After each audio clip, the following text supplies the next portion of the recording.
तो चैप्टर की शुरुआत में फूको मियामोटो को समझा रहा होता है कि पुल अप छोड़कर चलो ओनिशी सर से माफ़ी मांग लो, पर मियामोटो कहता है रहने दो, मैं डिसाइड कर चुका हूँ और मैं अब फ्रांस जाऊँगा। तो यह सुन फूको कहता है फिर यूमी का क्या होगा, क्या तुम उसे पसंद नहीं करते हो?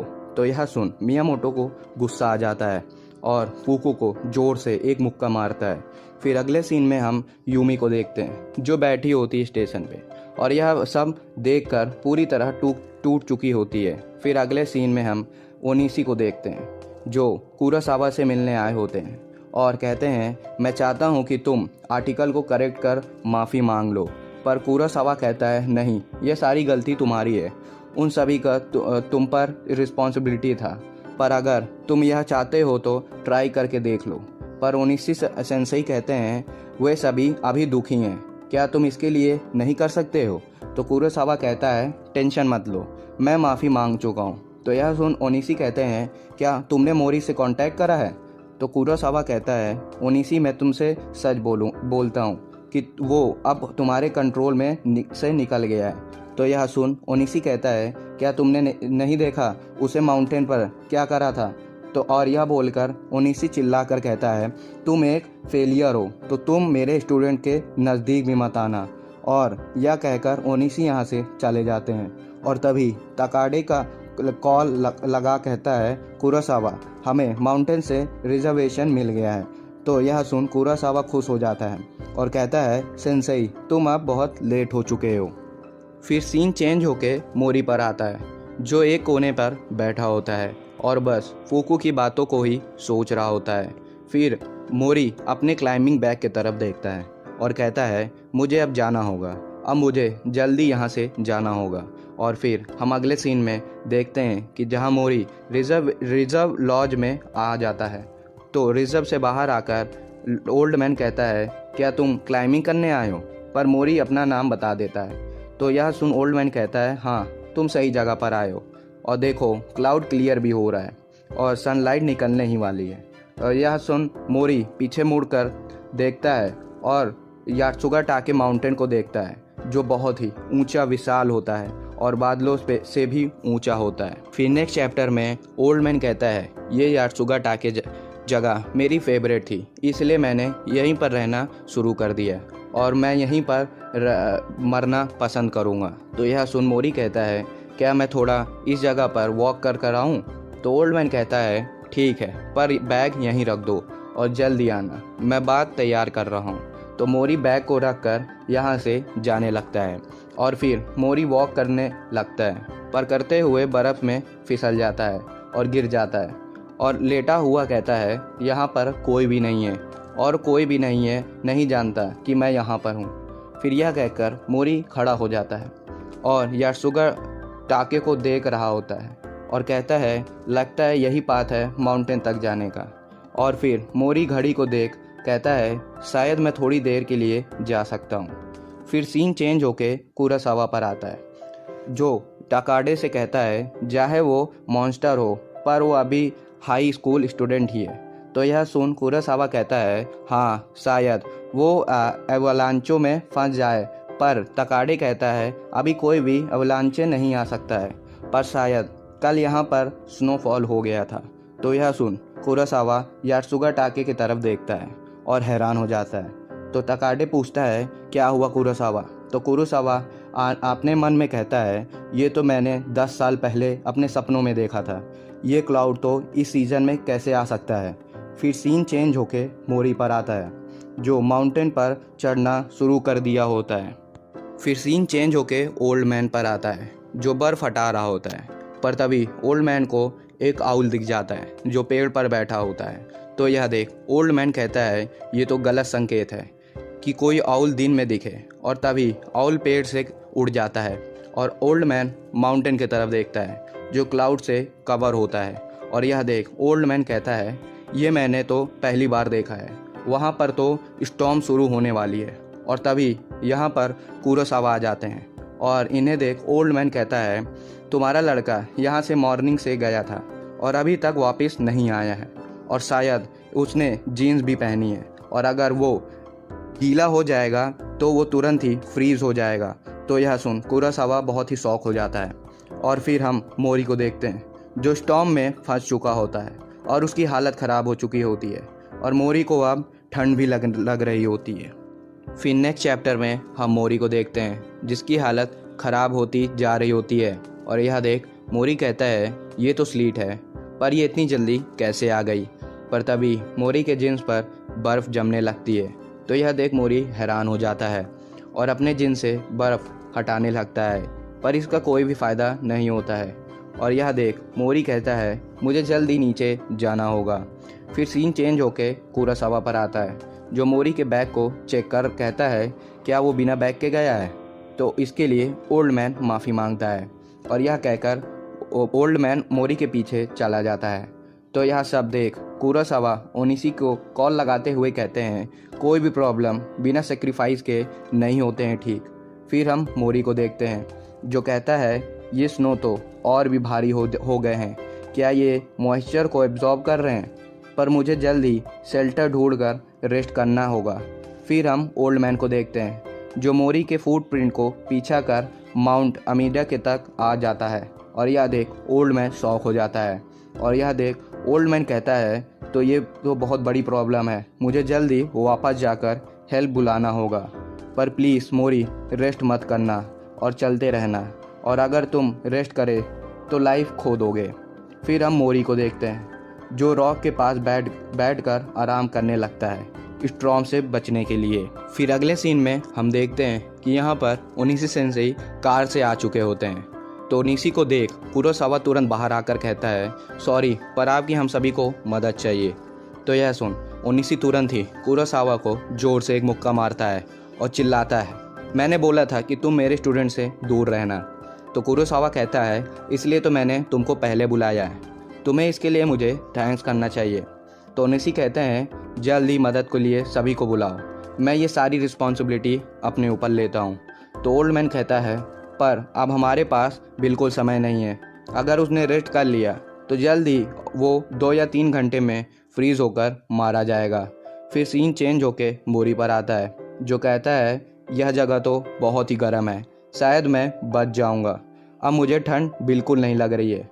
फिर हम मोरी को देखते हैं जो बहुत ही बर्फ़ से जम चुका होता है और मोरी कहता है शायद स्टॉर्म अब रुक चुकी है, पर मोरी की यह सब एक सोच होती है। तो चैप्टर की शुरुआत में ओनिशी सेंसेई जाने को तैयार होते हैं, पर ओल्ड मैन कहता है अभी वेट करो, रेस्क्यू टीम हमारी मदद करने के लिए जल्दी आ रही है। पर ओनिशी कहते हैं नहीं, अब 4 घंटे से ज़्यादा स्लीट गिर चुकी है और स्टॉर्म भी, तो अब हमारे पास बिल्कुल समय नहीं है। पर मैं चाहता हूँ कि मोरी को, पर तभी टकाडे कहता है टेंशन मत लो, वो नहीं मरेगा। पर तभी ओनिशी कुरोसावा की तरफ देखता है, पर कुरोसावा अपनी नज़र घुमा लेता है और दूसरी तरफ देखने लगता है। तो ओनिशी कुरोसावा के पास आकर कहता है तुम्हें मेरे साथ चलना होगा, यह सब तुम्हारी वजह से ही हुआ है। तो कुरोसावा कहता है नहीं, मैं अब जर्नलिस्ट हूँ। पर ओनिशी कुरोसावा को पकड़कर उठा देता है और कहता है ये मत भूलना, मैंने तुमको 10 साल पहले बचाया था। तो कुरोसावा कहता है ठीक है, मैं समझ गया, और फिर कुरोसावा चलने को तैयार हो जाता है। तो ओनिशी कहता है सेनपाई तुम भरोसा करना बेकार है, पर अभी हमारे पास कोई रास्ता नहीं है, तो इसलिए आपकी मदद चाहिए। तो यह सुन कुरोसावा कहता है तो चलो फिर हमें चलना चाहिए। फिर अगले सीन में हम कुरोसावा चलते हुए थक चुका होता है और कहता है ओनिशी रुको, पर ओनिशी कहता है नहीं, हमें चलते रहना चाहिए। और आगे जाकर ओनिशी कहता है सेनपाई क्या तुमने सच में माउंटेन छोड़ दिया है? तो कुरोसावा कहता है हाँ, क्योंकि इस वर्ल्ड में और भी कुछ करने की चीज़ें हैं। फिर ये दोनों चलते हुए रॉक के पास आ जाते हैं। तो कुरोसावा कहता है ये एक शॉर्टकट है, हमें यहाँ से क्लाइंब करना होगा। फिर कुरोसावा रस्सी निकाल कर कहता है ओनिशी हमें चढ़ना होगा, क्या हुआ, तुम मुझ पर भरोसा नहीं कर सकते हो क्या? तो ओनिशी कहता है ठीक है चलो, हमें जल्दी चढ़ना होगा। फिर सीन चेंज होकर मोरी पर आता है जो अपने आप से कहता है आखिर मैं कहाँ हूँ, चारों तरफ बस रोशनी ही दिख रही है और मेरे पास अब बिल्कुल भी ताकत नहीं बची है, क्या मैं मर गया हूँ? लेकिन अब इसका कोई भी फ़ायदा नहीं है, मैं हर दिन बस ऐसे ही जीता था, या तो मैं जिंदा था या तो मैं मर गया था। पर तभी मोरी अपना हाथ आगे बढ़ाते हुए कहता है ये फीलिंग तो बिल्कुल ही अलग है। और तभी मोरी होश में आकर बर्फ़ के ढेर से बाहर आ जाता है और हाथ आगे की तरफ बढ़ाते हुए कहता है मुझे अब आगे बढ़ना होगा और क्लाइंब करना होगा। फिर नेक्स्ट चैप्टर में हम मोरी को देखते हैं जो उठकर कहता है स्नो स्टॉर्म तो बिल्कुल रुक गई है, पर मोरी को बहुत तेज तुरंत ही ठंड लगने लगती है। पर मोरी कहता है नहीं, मुझे आगे बढ़ते रहना होगा और क्लाइंब करना होगा। फिर सीन चेंज होके ओनिसी पर आता है जो कहता है स्टॉर्म तो रुक गई है। तो कुरोसावा कहता है बातें मत करो और चढ़ते रहो, अब क्लाउड भी हट गई है तो कोल्ड एयर अब बढ़ने वाली है। तो ओनिसी कहता है यही ठंड स्नो स्टॉर्म ओडाका में 10 साल पहले भी हुआ था। तो यह सुन कुरोसावा कहता है क्या तुम अब रस्सी को काटने वाले हो? तो ठीक है, मैं मरने को तैयार हूँ, तुम शायद मेरे से बदला लेना चाहते हो। फिर स्टोरी 10 साल पहले ओडाका में आता है जहाँ ओनिसी चिल्लाता है उसकी शायद फुटप्रिंट छूट गए होंगे, मैं जाकर सर्च करके आता हूँ। तो क्लब मेंबर ओनिसी को रोकते हुए कहते हैं नहीं, तुम्हें नहीं जाना चाहिए, कैप्टन का इंतज़ार करो। पर ओनिसी कहता है नहीं, हमारे पास बिल्कुल समय नहीं है, वो अभी खतरे में होगी। पर तभी यहाँ पर क्लब कैप्टन कुरोसावा आ जाते हैं और आकर कहते हैं हम सभी को वापस जाना होगा। तो यह सुन सभी हैरान हो जाते हैं। तो ओनिसी कहते हैं कुरोसावा-सान, वो हमारी इंतज़ार कर रही होगी तो हमें जाकर उसकी मदद करनी चाहिए। तो कुरोसावा कहते हैं नहीं, हम ऐसा नहीं करेंगे, ये कैप्टन का ऑर्डर है।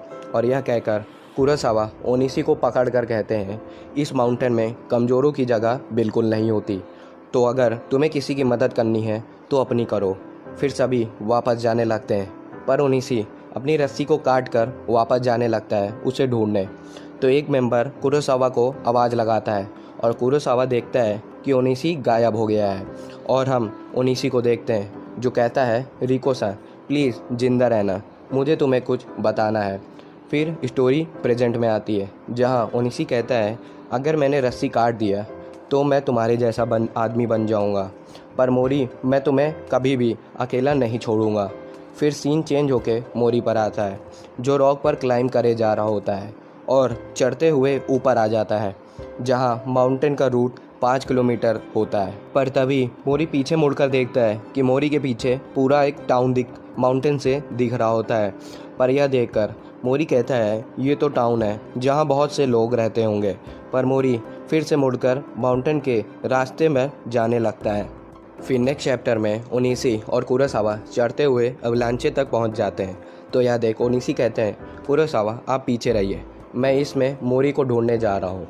तो यह सुन कुरोसावा हैरान हो जाते हैं और कहते हैं तुम इतने बड़े एरिया में कैसे ढूंढोगे, और यहाँ टेम्परेचर भी 0 पर है, हार मान लो ओनिसी। पर ओनिसी कहता है तुम हमेशा से अपने साथी को छोड़ते हुए आए हो, जैसे तुमने पहले 10 साल पहले करा था। फिर स्टोरी पास्ट में आती है जहाँ ओनिसी रिको को ढूंढने जा रहा होता है, पर तुरंत ही कुरोसावा आकर ओनिसी को रोकने को कह रहा होता है, पर ओनिसी बात नहीं सुनता है और जाने लगता है। तो कुरोसावा कहता है ठीक है, फिर 1 घंटे से ज़्यादा नहीं। फिर कुरोसावा ओनिसी को अपने साथ ले जाने लगता है। तो ओनिसी कहता है आखिर हम वैली के नीचे क्यों जा रहे हैं, तो आखिर ये करना क्या चाहता है। तो कुरोसावा कहता है देखो ओनिसी, हम यहाँ पर आ गए। तो ओनिसी देखता है कि रिको तो वैली के नीचे जमी हुई बैठी होती है। तो तुरंत ही ओनिसी रिको के पास पहुंच जाता है और उसे उठाने लगता है, पर रिको होश में नहीं आती है। तो पीछे से कुरोसावा कहता है मैंने इसे पहले ही ढूंढ लिया था, पर नीचे गिरने से इसकी नीचे की बॉडी बिल्कुल क्रश हो चुकी है। तो ओनिसी तुरंत ही कपड़ा हटाकर देखता है कि रिको की आधी बॉडी पूरी टूट चुकी है। तो यह देख ओनिसी बहुत ही हैरान हो जाते हैं और कुरोसावा पर चिल्लाता है ये हमें पहले क्यों नहीं बताया गया, हमें जल्दी ही सबको मदद के लिए बुलाना होगा। तो कुरोसावा कहता है फिर तो हम भी मारे जाएंगे। देखो ओनिसी, जो पर्सन अच्छा नहीं होता है उसे बचाने का कोई भी फ़ायदा नहीं होता है। तो यह सुन ओनिसी बिल्कुल ही शॉक हो जाता है। फिर ओनिसी कहता है ठीक है, मैं रिको को खुद ही उठा कर ले जाऊंगा। पर ओनिसी देखता है कि उसकी रोप तो कट चुकी है। तो ओनिसी पूछता है कुरोसावा रोप तो कटी है, पर कुरोसावा कोई जवाब नहीं देता है। तो ओनिसी कहता है इसका मतलब तुमने ही ये रोप काटा था, तुमने खुद को बचाने के लिए रिको की रोप काट कर उसे गिरा दिया था। तो यहाँ सुन कुरोसावा कहता है हाँ, क्योंकि वो लड़की बहुत ही भारी थी। तो यह सुन ओनिसी तुरंत ही कुरोसावा को ज़ोर से एक मुक्का मारकर कहता है तुम तो एक फेलियर हो कुरोसावा, तुम्हें जीने का बिल्कुल हक नहीं है। फिर स्टोरी प्रेजेंट में आती है, जहाँ कुरोसावा कहता है ओनिशी तुम तो अभी भी बिल्कुल नहीं बदले हो। पर कुरोसावा जैसे ही मुड़ता है वो तुरंत ही ओनिशी को दूसरी तरफ देखने को कहता है। तो ओनिशी देखता है कि मोरी तो जिंदा है और वो यहाँ से क्रॉल करके आगे निकल गया है। फिर अगले सीन में हम मोरी को देखते हैं जो ऊपर की तरफ ही जा रहा होता है। वीडियो की शुरुआत में ओनिशी भी क्लाइम कर ऊपर आ चुका होता है और कहता है मोरी आखिर तुम नीचे क्यों नहीं गए, तुम आराम से नीचे जा सकते थे। पर कुरोसावा कहता है ओनिशी चलो अब हमें मोरी के पीछे चलना चाहिए। और चलते हुए कुरोसावा मन में कहता है ओनिशी तुम तो ऐसे पर्सन हो जो टाउन की लाइट को भी देख रिलैक्स हो जाता है। और यह कहकर स्टोरी फिर पास्ट में आ जाती है, जहाँ रिको के फ्यूनरल पर रिको की मदर कुरोसावा को मर्डरर कहकर चिल्ला रही थी। पर कुरोसावा कुछ कहता नहीं और मदर के सामने झुककर यहाँ से चला जाता है। पर ओनिशी भी बाहर आकर कुरोसावा को रोक कर पूछता है मुझे सच बताओ आखिर तुमने रिको के साथ आखिर ये क्यों किया। फिर कुरोसावा बताने लगता है और हम रिको को देखते हैं जो ये पीछे छूटने के लिए सॉरी बोल रही थी। पर कुरोसावा कहता है रिको इस एरिया में ध्यान से चलो। पर तभी रिको स्नो के अंदर नीचे गिर जाती है और तुरंत ही कुरोसावा भी खींचने लगता है। पर कुरोसावा रुकने की बहुत कोशिश करता है और आखिर में कुरोसावा एक्स को ऊपर फंसा कर बच जाता है और रिको भी बच जाती है। फिर सीन प्रेजेंट में आता है, जहां कुरोसावा कहता है उसके बाद तो ओनिशी तुम्हें पता ही होगा कि आर्टिकल 37 के हिसाब से इस सिचुएशन में तुम अपनी सेफ्टी के लिए रोप को काट सकते हो, ये क्राइम नहीं होगा। तो ये सुन ओनिशी कहता है कुरोसावा तुम तो सबसे बेकार पार्टनर हो, अगर मैं रिको की पार्टनर होता तो ऐसा कभी ना होता। तो यह सुन कुरोसावा तुरंत ही ओनिशी को जोर से एक मुक्का मारता है और चिल्लाकर कहता है माउंटेन पर तुम्हें अपनी लाइफ के लिए दूसरों पर ट्रस्ट नहीं करना चाहिए, तो इसलिए तुम्हें मरने को भी तैयार रहना चाहिए। और यह कहकर कुरोसावा यहाँ से चला जाता है। फिर सीन प्रेजेंट में आता है, जहाँ कुरोसावा कहता है ओनिशी तुम्हारी और मेरी लाइफ बहुत अलग है। पर तभी ओनिशी कहता है कुरोसावा उस तरफ देखो, और तभी हम मोरी को देखते हैं जो इस अंधेरे में भी ऊपर की तरफ चढ़ता जा रहा होता है। तो यह देख कुरोसावा कहता है ओनिशी तुम नहीं समझ सकते, पर कुछ ह्यूमन को लगता है कि इस नाइट इतना भी ब्यूटीफुल नहीं होता पीछे से, और अब हम दोनों ही मोरी को कभी भी नहीं पकड़ पाएंगे। फिर नेक्स्ट चैप्टर में दोनों ही मोरी को पीछा कर क्लाइम करने लगते हैं। पर तभी ओनिशी पर कुछ रॉक आकर गिरने लगते हैं और इससे ओनिशी स्लिप हो जाता है और तेज़ी से ऊपर से कुरोसावा की तरफ नीचे गिरने लगता है। पर तभी यह देख कुरोसावा ओनिशी की रोप को तेज़ी से पकड़ लेता है और ओनिशी लटक जाता है। तो कुरोसावा चिल्लाता है ओनिशी क्या तुम ठीक हो, मैं रोप को पकड़ाऊँ तो तुम क्लाइम कर ऊपर आ जाओ। पर ओनिशी कहता है मैं नहीं आ पाऊँगा, मेरा शोल्डर डिसलोकेट हो गया है, मैं क्लाइम अप नहीं कर सकता हूँ। तो यह देख कुरोसावा कहता है अब मेरे पास और कोई रास्ता नहीं है। तो यह सुन ओनिशी बहुत ही हैरान हो जाता है। तो कुरोसावा पूछता है ओनिशी क्या नीचे से व्यू अच्छा लग रहा है। और यह कहकर कुरोसावा अपने जेब से चाकू निकाल लेता है और अपनी रोप को काट लेता है। तो यह देख ओनिशी बहुत ही हैरान हो जाता है और तुरंत ही कुरोसावा रोप को रॉक से फंसा लेता है और अब कुरोसावा के हैंड फ्री हो जाते हैं और वो ओनिशी को आराम से खींचने लगता है। पर ओनिशी को खींचने में कुरोसावा को बहुत जोर लगाना पड़ रहा होता है, पर ओनिशी ऊपर आने लगता है। तो ओनिशी कुरोसावा से कहता है आखिर तुम ये क्यों कर रहे हो। तो कुरोसावा कहता है मैंने कभी भी कुछ भी नहीं काटा है, ऐसा कोई पर्सन नहीं है जो क्लाइंबिंग रोप को काट दे। फिर नेक्स्ट चैप्टर में ओनिशी कहता है तुमने रोप नहीं काटा था। तो यह सुन कुरोसावा कहता है आखिर तुम क्या बात कर रहे हो, अभी हमारे पास कंप्लेन करने का समय नहीं है। पर तभी कुरोसावा के पीछे रखकर रॉक गिरने लगता है जिससे रोप निकल जाती है। तो यह देख ओनिशी और कुरोसावा दोनों ही एक दूसरे की तरफ हाथ बढ़ाते हैं और आखिर में कुरोसावा ओनिशी का हाथ पकड़ ही लेता है। तो ओनिशी जल्दी से क्लाइम कर चढ़ने लगता है और कुरोसावा ओनिशी को पकड़ा होता है। फिर ऊपर आकर ओनिशी पूछता है कुरोसावा प्लीज़ जो 10 साल पहले हुआ था वो सच सच मुझे बताओ। तो कुरोसावा कहता है ठीक है, पर उस दिन मैंने रोक को नहीं काटा था, वो रोक रिको ने काटी थी। हम विंटर में कोडाका से उतरकर शादी करने वाले थे। फिर सीन उसी समय आता है जब दोनों रॉक से लटके होते हैं। तो रिको कहती है कुरोसावा ये इम्पॉसिबल है, मैं अब गिरने वाली हूँ। तो यह सुन कुरोसावा कहता है रिको ऐसी बात मत करो, हम और कोई रास्ता ढूंढ ही लेंगे। पर रिको कहती है नहीं, हम दोनों ही बहुत ही भारी हैं, तो हम दोनों का मरना से बढ़िया है कि एक पर्सन सरवाइव कर ले, और अगर मेरी लक सही होगी तो मैं सीरियस इंजरी के साथ बच जाऊंगी। तो मैं तुमसे गुड बाय नहीं बोल रही हूँ। और यह कहकर रिको रोप को काट देती है और गिरते हुए रिको कहती है मिस सुमी मैं तुमसे प्यार करती हूँ। और फिर कुरोसावा कहता है चाहे जितना मैं ढूंढ लूँ पर रिको के लेफ्ट आर्म मुझे कहीं नहीं मिलता है, और इसलिए मैं मार खाने ही लायक हूँ और तुम मुझे हेट भी कर सकते हो, पर उनिसी तुम्हारे दया भाव और प्यार उसे मैं कभी भी हेट नहीं कर सकता हूँ। पर यह सब सुनकर उनिसी बहुत ही हैरान में होता है।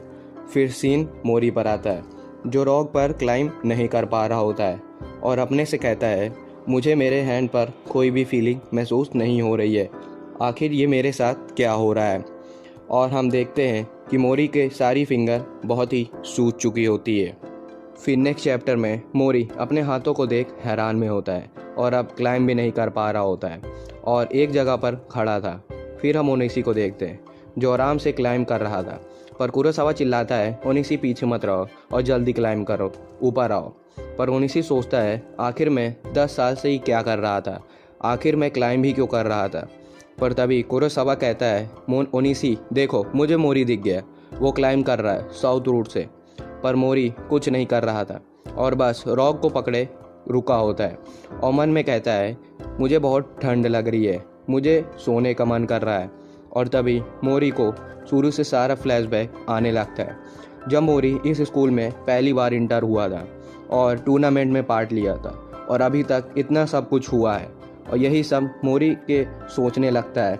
पर तभी मोरी के सामने मिजुकी आ जाता है जो कहता है मोरी मैं इस सब से बहुत थक चुका हूँ और मैं अब ये सब खत्म करने जा रहा हूँ। और यह कहकर मिजुकी ऊपर से कूद जाता है और तभी मोरी को भी पकड़ छूट जाती है और वो दोनों ही गिरने लगते हैं, दोनों ही नीचे की तरफ साथ में गिरने लगते हैं। और तभी मिजुकी मोरी की तरफ देखता है तो मोरी कहता है काश मैं उस दिन उसे गिरने से रोक देता, अगर मैं उसे रोक देता तो आज मैं भी ऐसा न गिरता। पर तभी मोरी को कुछ आवाज़ें आती हैं, क्या तुम अब इससे खुश हो ऐसा करने से। और तभी यह सुन मोरी होश में आ जाता है और मोरी गिरते हुए माउंटेन के एक रॉक को होश में आकर पकड़ ही लेता है और मोरी कहता है मैं अभी हार नहीं मानूंगा और मुझे विश्वास है कि मिजुकी तुम भी हार नहीं मानोगे।